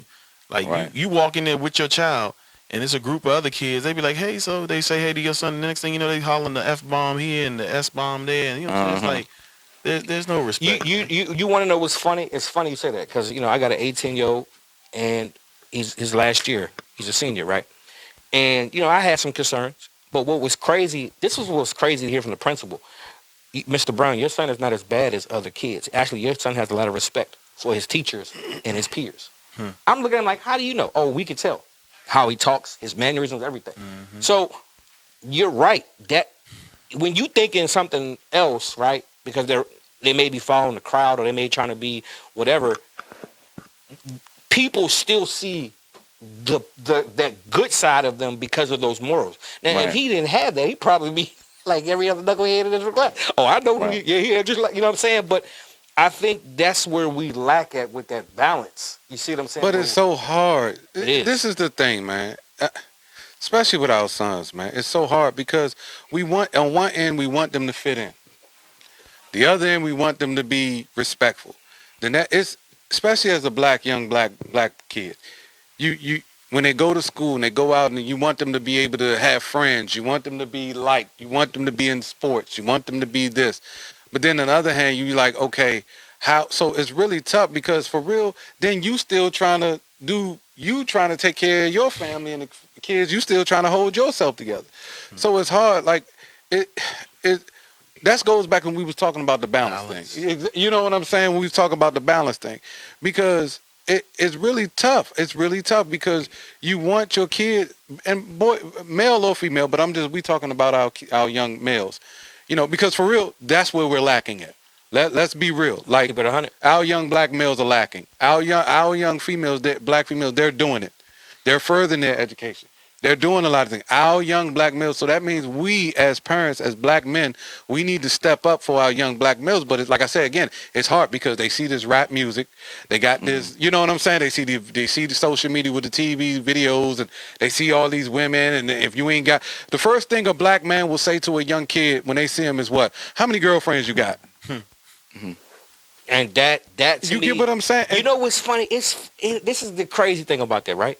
I never thought in my wildest dreams, at my wildest dreams, right, that I would be talking about a problem with my son having girls, right, or liking girls. I never thought I'd be there, because as a man, you'd be like, yeah, you want your son to be Exactly. But that's what go ahead. But in reality, I don't want him focusing on that because I feel like that will be the downfall. And his focus is too much on that. Yes, exactly. Like where he ain't even focusing on what he needs to focus on. I tell him all the time, women been around since Adam and Eve. They not going nowhere no time soon, son. Like you need to be focusing on a job, your school education, and I feel like that I don't know where it's I see more kids wanting to date. And this is the problem that I have is that we parents, and I'm gonna say it in general, parents want their child to be, it's okay for them to like somebody. You did it when you was a child, but that doesn't mean if it was right because I liked it, whatever. You see what I'm saying? We always find an excuse for them to do what they do. And this is why kids are having kids at early ages. This is why kids are still living at home with you, having kids. You're a granddad with your kid living with you. Can I be, and I'm about to say something. I know I shouldn't even be saying this, but, and I know it's going to be, I'm sorry, you know me. I'm you know, just my kid not being the other way. And when I mean the other way, you know what I'm saying, right? And that's something that's very important to me. You feel what I'm saying? That's something that's very important for a lot of people. Yeah, and it's like, so when I see girls and I see him, it's like, oh, I get excited. I'm like, oh, God, thank you, Jesus, Lord. But then it's like, that's why I say it's that balance part, because I get so wrapped up in that part, and I'm like, go ahead. So let me ask you a question. That's a great question. If he does decide to God dang it, B, I said don't even go that way. You still going that way. Don't go that way. No, I didn't go that way. I just said I didn't want him in the other way, and y'all want to go the other way. Jesus, go ahead, B. Just ask B. Oh, God. Just ask B. You know me, I'm real. I'm going to say it. Go ahead. So would you love him any less if he was? Oh, I would still love him, but he can't have it around me. Yo. I don't want to see it. Let me tell you something. That's a hurtful thing. Let me be loud and clear. Of course, let me be loud and clear. That's my child. This is tough. This is a tough one because I'm gonna say this really happened at my school. So there was an African American female sophomore dating another African American female. I didn't know it at first. I just kept hearing about it, and she was just like, "Yeah, you know." I asked her to homecoming. I was like, "You asked her to homecoming?" She was like, "Yeah, I asked my girlfriend to homecoming." I was like, "Okay." She said, "I'm so excited. We're about to go pick out our dresses and everything." I'm just like, "Okay." Like, this is weird for me, okay? I'm sorry, guys, if I'm old school. If y'all feel like I was in a closet somewhere, it just don't, I'm still, like, kind of, like, shell-shocked with this, okay? So she comes up to me, and the question that I asked her, this is what was crazy. I said, "Yo, so how did your parents feel?" Like, "Oh, they love her. They approved her and everything." I'm like, wow. Like, that was big for me. I'm like, so your mom and dad approved of her and they liked her? And they was like, yeah. Different. You were raised differently. I didn't know how to take that because I don't know how I would feel. You know what I'm saying? Like, I'm not even going to lie to you. I can't be sugar and be like, "Oh, I approve this. I'm so excited for you. Right. Have fun." I don't know how I'm going to feel. Like, you know what I mean? Like, and I you know I'm laughing because the two things we fear is men. I fear that. I'm sorry. Men, listen, this is going to be funny. This is about to be hilarious. Serious. There are two things that men fear: going the opposite way and being a whoremonger. Two things we fear for our girls. I know for my son. I didn't. I'm being honest. Like, that's something I don't want. And so when him, you know, really taking into girls, I was like, "Oh, thank you, Jesus." But then that's why it goes back to what I'm saying, the balance. And then you don't want them to be focused on. I'm focused on women. I'm focused on girls. And you know what? I don't want that to be the focus. But then you like, well, I don't want him to be like the outcast of his friends and everything. You feel what I'm saying? Let me. And this is the crazy thing, because I'm glad you brought this up, because, you know, being raised in a pastoral house, right? My parents believed in, you know, waiting and saving yourself for marriage, right? And the hurtful thing and I thank God for my brother being strong, being like a strong, because, and I got into a lot of heated fights, arguments with people. I literally, you know, beating the brakes off of people for this type of stuff, because they would always say your brother gay because he, you know, he don't got no girlfriend, or he ain't out here doing this, not realizing that he going based off of, you know, what we were taught as kids. Right. And they used to piss me off. So I find my sons kind of like going through that similar situation where, like, you know, that I just don't like the fact that people call me like this, you know, the G word, or whatever because they don't see me with a female or this. I'm like, look, let me tell you something. They ain't gonna pay your bills. They ain't gonna do none of that for you when you get where you gotta go. You know who you like. You know what you like. You know what preference you like. That's what all that matters. And I'm not gonna lie. I was a little concerned about my sons, being that way. And a part of me want to be like, well, look, if they want to see you, tell them the hands, like bring them hands. What you trying to do? You know what I mean? Like, but it's so hard to like. You know what I'm saying? That's what I would say. You know what I mean? That's what I'm gonna say. What's like, up, cuz? You want to see me or something? Yeah. But it's so hard because you ain't trying to teach your son to be violent, but at the same time, it's like, yo, you're not gonna be no punk like B was saying. Right. So Yeah. you know what I mean? So I think those are the hard things. Like when you hear that, like, Dad, they saying this because they don't, when they ask me about kissing a girl or all this stuff, and it's like, let me ask you this, B, from your perspective. You have 2 sons. You got a son that's around that age.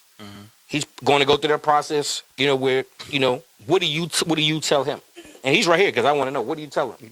What I tell him as far as what? Like, you know what I'm saying? Girls. Like, yeah, girls like sex. Girls, sex. You know what I'm saying? Like, girls, I do it. Especially if girls like are trying to come on and like, hey, like, Dad, I would tell him, you see what your brothers have gone through with young ladies. So take your time. You know what I'm saying? And get to know yourself and get your mind right and know what you want to do. Girls are gonna come. They're always gonna be there. You know what I'm saying? And if girls is not your sip of tea, then we have to address that conversation, or we have to. I know your sons are very well. We're not worried about that bridge, but you know what I'm saying. Like, I was just that's what I would tell them. Yeah, I mean, like Jody was saying, man. Like, I mean, I think as men, that's not something that we want for our sons or whatever for that to be the thing, right? But I feel like at the same time, like for me personally, if it was something that happened, right, like I'm not gonna love my son any less for his choice. That's his choice. You know what I'm saying? Now, on the flip side of that, I feel like society is going to be pushing. hard. They're pushing an agenda on that side of things, right? Like with TV shows and you know what I'm saying, like Power Rangers. They had the Power Rangers movie and the one black Power Ranger in there, and he's I can't on stand the other side. I can't stand what I'm that, saying? man.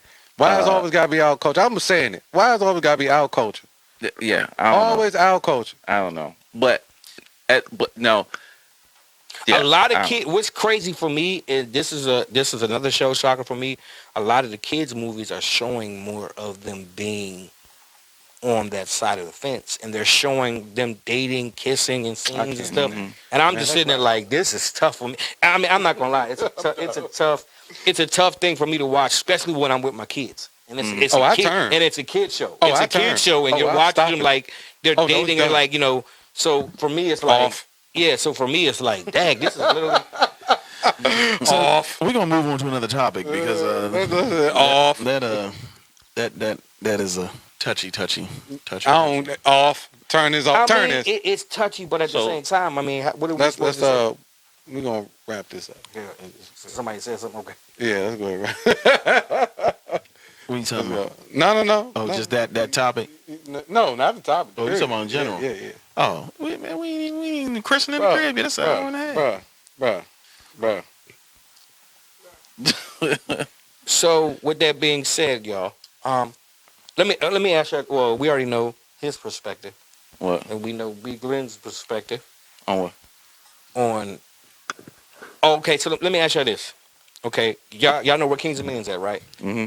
And how do y'all feel about the same sexes going into not same sexes, but opposite sexes going into the actual bathroom? We said we was leaving. So hold on. Listen. Let me. I'm asking you a question because this recently happened to me. Like, we was in the bathroom, right? And I had my kids in there, and women were coming into the bathroom. Right, this is not no like transgender. This is not Big Baby D looking. These are actual regular women coming into the bathroom because the other stalls were full. Mm-hmm. So they started coming and waiting in line in the men's bathroom. Like, Why would you complain? You complain? You had women waiting for the men's bathroom. Okay, so what I'm saying is this. They probably had to go plop plop. No, what I'm asking. This what I want to know. I want to know the ladies' thoughts on this too. I want to know the ladies' thoughts on this too. If you're at Kings and Men, you're at an amusement park, right? The bathrooms are full.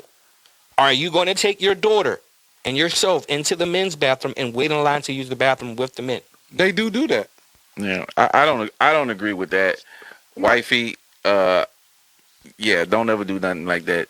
No, I've seen that. No, listen what I'm telling you. I've seen it where, because you know, more women, they be using the restroom more than what men do.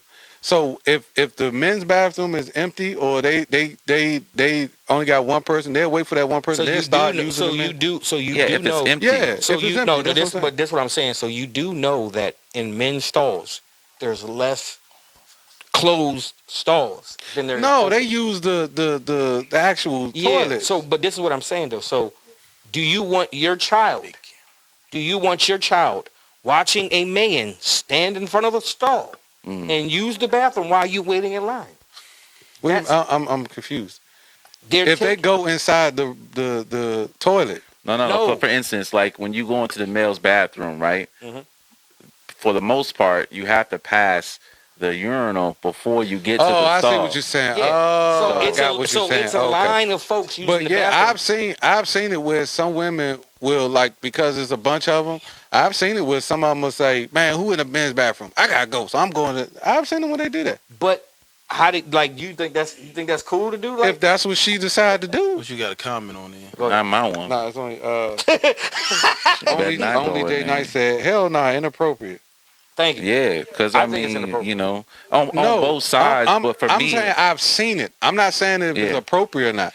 I'm saying I've seen it. I've seen it where, like, it would be a lot of people, like, because, you know, women got to use the bathroom more. You know, I've seen it where a woman would be like, you know, "Oh, I got to go. I can't wait. Da, da, da, da. Is anybody in the men's bathroom?" "No, I'm going to the men's bathroom." No. That's different because ain't nobody. I'm talking about. That's what I'm saying. I see what you're saying. I'm not taking no child. I'm not taking no child. There's a line of people. There's a line of people in there using the bathroom. It's all guys. Have you ever been to the club?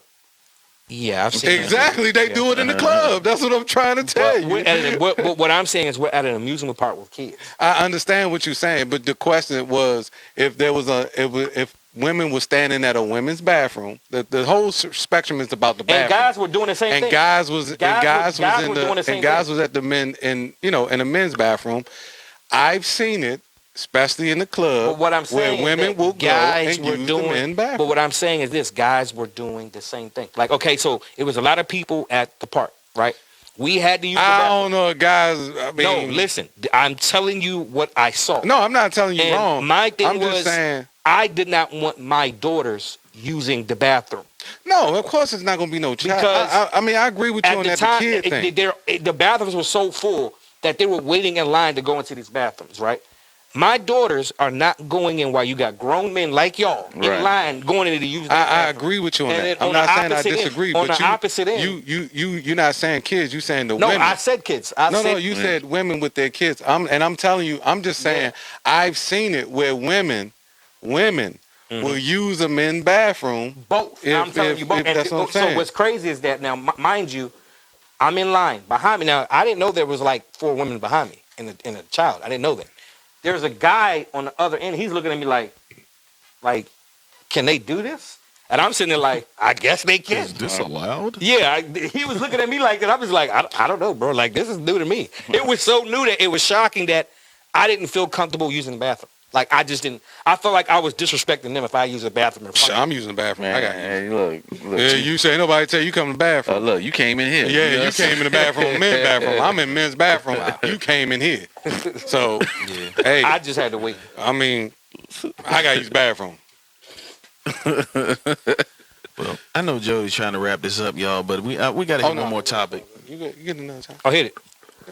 Before we go out of here, and which one? I think we was gonna go into the what are y'all's goals for the new year? You know what I'm saying? What are y'all looking for? What are y'all looking most forward to for the new year? Lose weight. I think that's Get like in shape. 90% of the country. Look, no, 90% of the world's goal. I was gonna say that was mine 3 years ago. Too. Every New Year's like that's Yeah, it's the same thing every year. Yeah, I mean, aside from that, man, just being better in everything the new year than I was previous year. Business where it needs to be, family, and probably look to buy a house next year. You know what I'm saying? You know what's crazy? So I was gonna bring this up to somebody personally, and I want to ask you guys this: do you guys ever feel like there's goals that you may not ever achieve that you want to do? Like you know what? Maybe I'm thinking too big on this, or maybe this is something too advanced, or like you know what I mean, to where it's like I don't even know if I'm gonna ever reach this goal. You guys ever think like that sometimes? For me, no. I always have a glass half full mentality, so I'm going. You know what I'm saying? If it's something that I put my mind to, I feel like I'm gonna do it. You know. Yeah. But that's just me. I think it just depends on what you willing to sacrifice. Okay, so what if it's something where you've been working hard on it, right? But you feel like you're hitting a wall. You're hitting a dead horse. But you know you're supposed to do it, right? Mm-hmm. But you just feel like you're hitting the wall.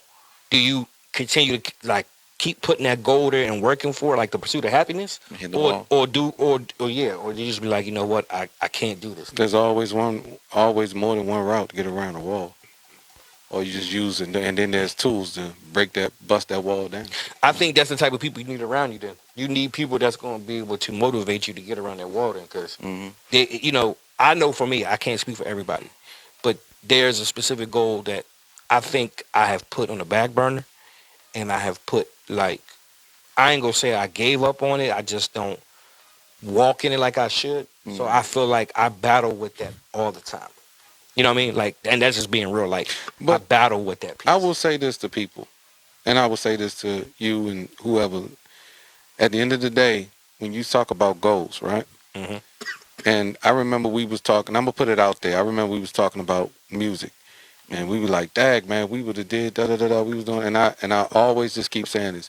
Can you, at the end of the day, can you say you gave 100%? Right. If you cannot say that you gave 100%. Then you can't say that you hit a wall. No, you didn't hit a wall. You didn't give 100%. I think for me personally, what I'm saying? no, I definitely get it. I think for me personally, I think a lot of the goals I put in front of me, I know I accomplished, right? Mm-hmm. But I feel like this is just one goal where I feel like sometimes I'm not going to get it done because of maybe circumstances, maybe the path I chose. Mm-hmm. You see what I'm saying?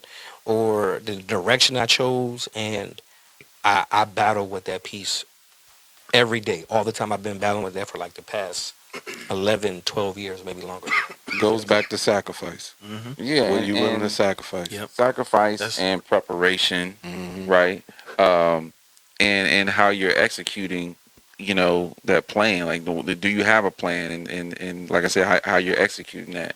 And then you gotta, if you see the end state, right? You know what I'm saying? You just gotta go for it. Like Jody said, are you really putting your 100% into that thing?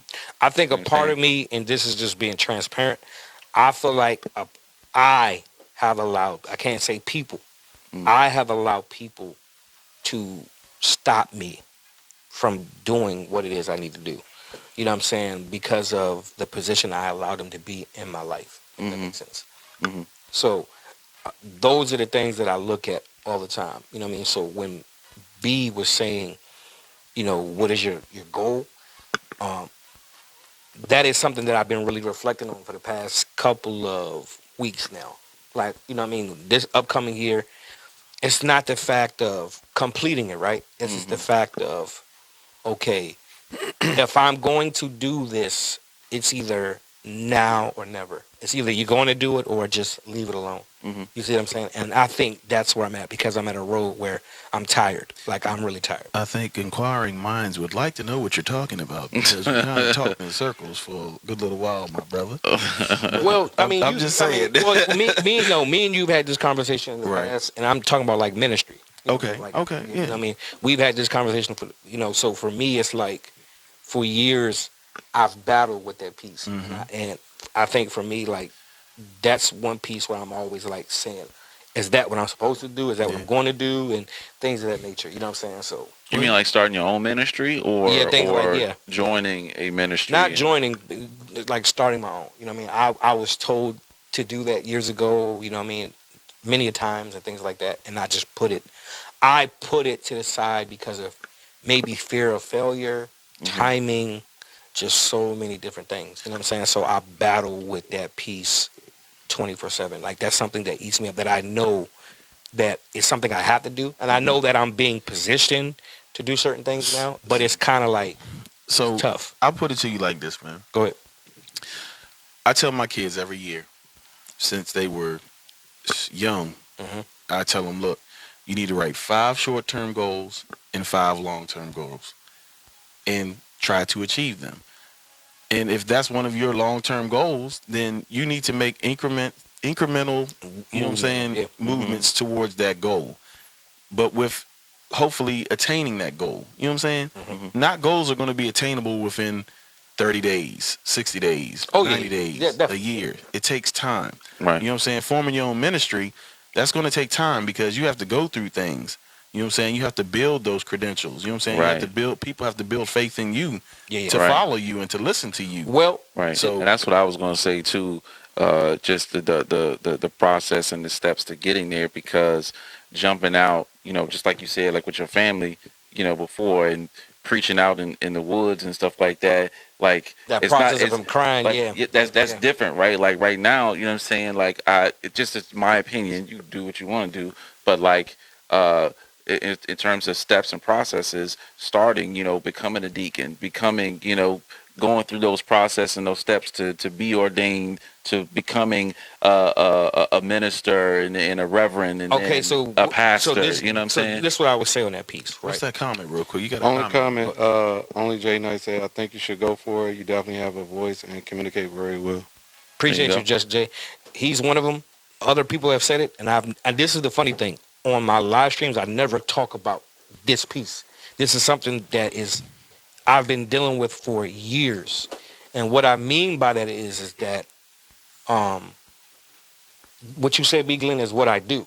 You know what I'm saying? I am the person that writes down goals. Like, I write down tons of goals, and as soon as I do it, I check it off. I think that this may be one of those goals where I'm always battling because of it. It's a force. You know what I'm saying? I was told that, you know what I'm saying, the enemy wants to fight against me because of the impact I'm going to have. You see what I'm saying? So I feel like I'm always in warfare with the piece of doing that.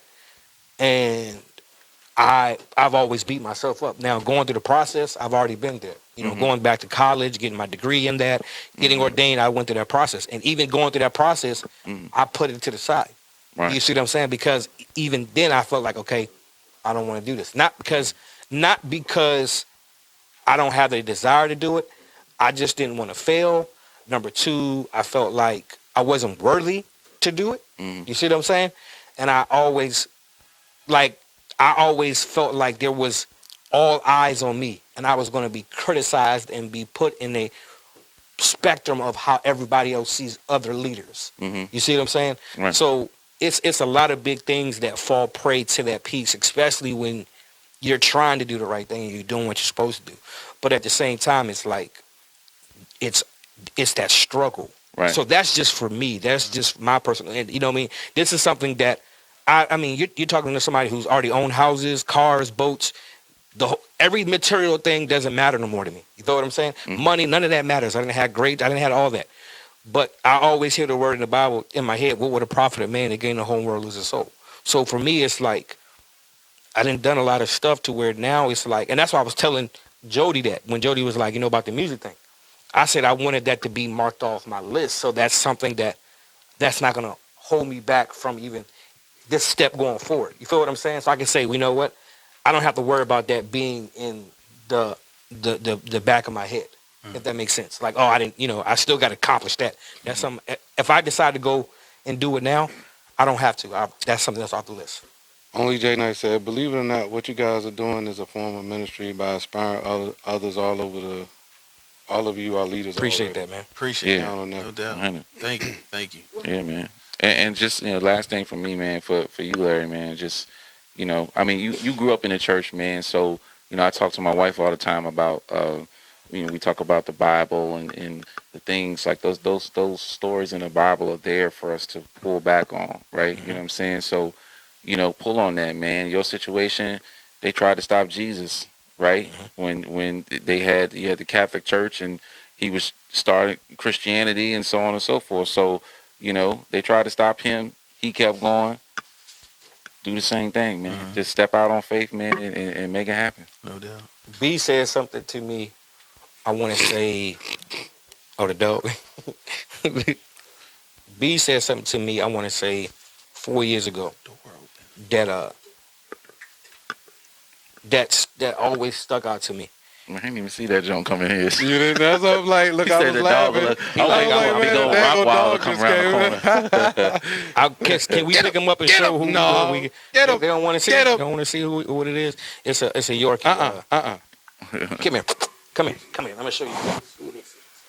Look, we gotta get ready to wrap You this ain't thing up. lying. So Come on, man. I'm gonna say this. It's the podcast head mascot. I'm gonna say this. Go ahead. For the short term and long term, man, just try to be healthier, man. Try to, get better, with God and try to grow this, man. This podcast head thing has truly been a blessing for me, man. And I'm thankful for each and every one of you brothers, man. Ever since we started this about 3-4 months ago, we've really been trending in the right direction. I just ask that everybody in IG, YouTube, TikTok, y'all continue to follow us, continue to Share. Exactly, share And and hit the likes. all of that, man. Watch all the ads. 2023 is gonna bring some new stuff. We're gonna have different content coming up. We're gonna be doing some different stuff. We got a lot of stuff in the works coming up, man. So I'm really anxious to see how how this thing progresses in the new year, and hopefully you all will continue to ride this train because it's gonna keep on rolling. That's what I feel. So with that being said, thank y'all for another Thriller Thursday. Wishing you all much joy, wealth, and prosperity into the new year. Yeah. And thank y'all, man. I always say, tell a friend to come on in and we can be friends. Yeah.